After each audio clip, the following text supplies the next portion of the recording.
What up, everybody? My name is Spiro, and welcome to the recap of Week 5 of the Halo Championship Series Pro League. As far as standings go, by the end of last week, we did see some interesting happenings with the standings thus far. CLG finally took their first loss of the season to Enigma 6, which, by the way, is their first loss since X Games. Extremely long time. And Team Liquid finally got their first win against Optic Gaming, which that loss actually dropped Optic Gaming back into relegation and knocked the Legions back up out of relegation. And EG and Renegades are still tied for 4th place as of right now. The first match of the week was Optic Gaming going against Team Envious. Now, this match has a lot of importance for both these teams, as Envy is now challenged for the second place spot by Enigma 6 after their defeat of CLG, and Optic, being in relegation now, really has to start to step it up to see if they can get out. Optic actually turned up for this first game with Truth CTF, and though very back and forth, they were not able to capitalize, and Envy ended up taking the match 3-2, but considering Optic's past performances on Truth CTF, this game was honestly 10 times closer than I expected it to be. Now, we've seen Optic be pretty consistent on Eden Slayer before, and they were able to keep the streak up in Game 2 as they pull a win 50-43 against Envy and tie the series 1-1. Now, Rig Strongholds is usually a game mode that favors Optic, but we saw Envy play this game mode completely perfect, and they pulled away with a very dominant 100-24 win. Envy controlled most of Stasis CTF, and although Optic were able to put up 2 caps really crazily fast, that actually lost the map control as most of the team ended up dropping, and Envy was able to come out with a 3-2 win in this game and a 3-1 series win against Optic. The next match saw CLG go up against Renegades with a little bit of a twist in their roster. Royal 2 wasn't feeling well, so up-and-comer Rami of the open circuit team French Toast Mafia will actually be subbing for him in this match as well as tomorrow's. Lethal was absolutely cleaning house with the railgun and Fathom CTF, and although Renegades kept it pretty close for the time, CLG ended up taking the game 3-2 in this really crazily back and forth game. Renegades bounced back in Rig Slayer, and despite CLG being able to keep it pretty close, Renegades ended up taking the match 50-42 with some pretty late game snipes from Victory X. Late game or not though, they were pretty good and helped them secure the win. Now, as we saw last week after his stay on Allegiance, Rami has been known to do pretty decent work on Strongholds, and that is absolutely no different here as CLG completely ran away with this game and ended up taking the win 100-14. Now, Renegades has been historically good on Truth in the Pro League thus far, but Lethal single-handedly demolished Renegades in the CTF, dropping over 20 kills and going on a killing frenzy to help them get the win 3-0. Apparently he was right. CLG skins do make you play better. We then had Allegiance take on Evil Geniuses. Ryan Noob is back on the team now, and I think we can all safely say that he has some pretty big shoes to fill after what we saw Rami could do last week. The last time these two matched up in the Pro League on Truth CTF, Allegiance were 3-0'd by Evil Geniuses, and although it wasn't a 3-0, Sniped Out made some very crucial plays that helped lead to a 3-1 victory.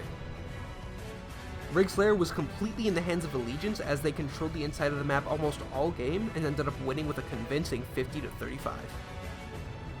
EG took a huge lead in Plaza Strongholds, and I'm actually talking about like a 60-point lead, but Allegiance fought tooth and nail to pull an amazing comeback and win 100-98. Wow. Oh wow, I need a minute. Oh man, that was... Whew. Oh jeez. Alright, so no, I literally had no time to breathe. Fathom CTF was honestly about 4 minutes long, and Allegiance ended up winning 3-2. It was one of the fastest CTF games I've seen or can remember seeing in a while. I blinked and I missed like half the game. There was like a kill once, I think. I don't know. Allegiance won. The last match of the night saw Team Liquid play Enigma 6. Team Liquid does have their first win on the board, but E6 was the first team to beat CLG, so Liquid is going to have to pull out all the stops they can in order to come out with a win here. In complete contrast to that last Fathom CTF game, this one was extremely slow-paced and extremely slow scoring as we saw E6 eventually win 3-2 in overtime. Similarly to Game 1, Eden Slayer was a very, very slow game. Liquid did lead for a lot of it and they were looking absolutely fantastic, but they honestly completely ended up throwing the game, and Enigma 6 ended up winning 47-46. How they ended squeaking that by, I honestly will never know. Alright, I honestly don't even know how to start with this game. Liquid had a 50-point lead in Eden Strongholds that they somehow they had a trip cap, and then they didn't, and they just threw it in the I don't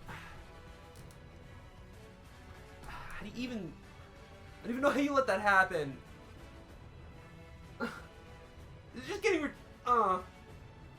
man. Sour's on my fantasy list. E6 win the game 100-85 and 3-0 Team Liquid.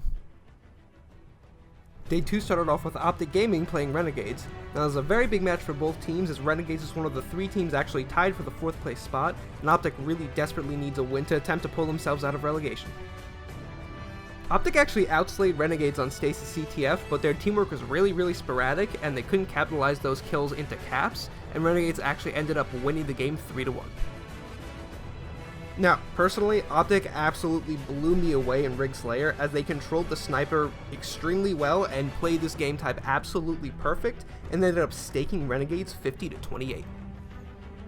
Now, Optic had a lot of attempts to capitalize into Eden strongholds, but Renegades was surprisingly able to make some really scrappy plays to keep the game back and forth, and ended up winning 100-80. Renegades is already a very strong team on Truth as it stands, and that, combined with some very poor and unfortunate flag runs from Optic, led them to win 3-0, but really the game was a very bizarre game, because a lot of times you thought it was in Optic's favor, but then they did something to screw it up, and it was, I don't know, it was a very bizarre game to watch. Next up was Allegiance going against Team Liquid, another very important game for the standings, as Allegiance is currently tied with EG and Renegades for the 4th place spot. Liquid controlled Coliseum CTF completely, and Spartan made some really close plays to help Liquid secure the win 2-1. Now, although Truth Slayer started out pretty back and forth, Liquid were able to keep it consistently dominant and pulled out a 50-42 win, and for the first time since Pro League actually started, they go up 2-0 in the series. Eden Strongholds was very back and forth between both teams, but Allegiance managed to control Rockets and OS a little bit better, and were able to come out with a 100-85 win. Fathom CTF started off really fast with Liquid going up 2-0, and I was really worried we were going to have a repeat of yesterday, but Allegiance managed to slow down the late game and actually come out with a win 3-2. Tie up the series at 2-2, and Liquid really should be starting to get worried. Game 5 on Coliseum Slayer went right down to the wire, but Allegiance were able to pull away just enough to win 50-45 and pull an absolutely disgusting reverse sweep on Team Liquid. Also, I find it worth noting, by the way, that since Heinz has joined the team, Allegiance has not lost a match. Hashtag better with Heinz. Now it's time for the biggest rematch in the league thus far, as CLG is taking on Team Envious once again. Ramy's going to have to come out hot, because Envy was the last team to give them a really big run for their money before E6 took the win. So all eyes are going to be on him to see if he can come out and help CLG take out the win once again. CLG started out Truth CTF really strong and pulled an extremely surprisingly quick 3-1 win. And God, I really hope we don't see Truth starting to get the Fathom syndrome where the CTFs go like 3 to 4 minutes long, because it starts to get really difficult to follow those matches. Now, I have seen Regret Slayer usually be played pretty close, but this game was literally played kill for kill, but CLG was able to just take a tiny smidge more of a lead to be able to pull out the win 50-48. We've been seeing Rig Strongholds pop up a little bit more in the series now that teams have seen it as CLG's weakest game type, and that explains why Envy ended up taking the win here 100-59. I, for one, was very happy that Fathom CTF was not a 2-minute game this time, and it seems so was CLG, as they got a few unfortunate flag returns on the side of Envy, but don't worry, Frosty was there to drop 28 kills, and end up leading CLG to the 3-1 win, and the 3-1 win against Envy. The last match of the week was Evil Geniuses going up against Enigma 6. Now, this is a really important game for EG, because if they lose here, they're actually going to fall very far behind the other teams they're currently tied with in the standings. Hook was the MVP for Enigma 6 in Truth CTF, as he made some incredible plays to help them to a 3-1 victory. Eden Strongholds was a very slow scoring and very slow paced game for a lot of it, but Hook once again was absolutely nuts with the sniper and were able to lead E6 to a 50-35 win. Enigma 6 completely and utterly wiped the floor with EG and Rig Strongholds. Their teamwork and their aggression, the lot of it, EG just absolutely could not hang with it. E6 ended up winning 100-42 and netted EG another winless week. That's going to do it for the recap of Week 5 of the HCS Pro League. I want to thank you guys very much for watching, and if you have not been on Halo 5 yet, and you have not checked out either the Warzone Firefight update, or you have not checked out the new HCS skins that have been on, seriously, I can't recommend you go on any more than, in the recent days. There's so many different ways to enjoy this game and play this game now. It's it's honestly an absolute blast for everyone involved. So, you know, hop on. It's going to be free through, I believe, July 6th now. So, you know, go on, play it for a little bit, and if you like it, it's going to be on sale. So definitely consider grabbing it. Also, if you guys have not heard yet, the dates for the Season 1 Finals have been set in stone. They're going to be July 30th and the 31st at the Novo in Los Angeles. It's a beautiful, beautiful theater. It's going to go in conjunction with LA Live and KCON, so it's going to be an absolutely fantastic weekend all around. Definitely make sure to pick up your tickets when they do come on sale. So, yep, that's going to be it. Like I said, thank you guys very, very much for watching, and I will see you in the next one.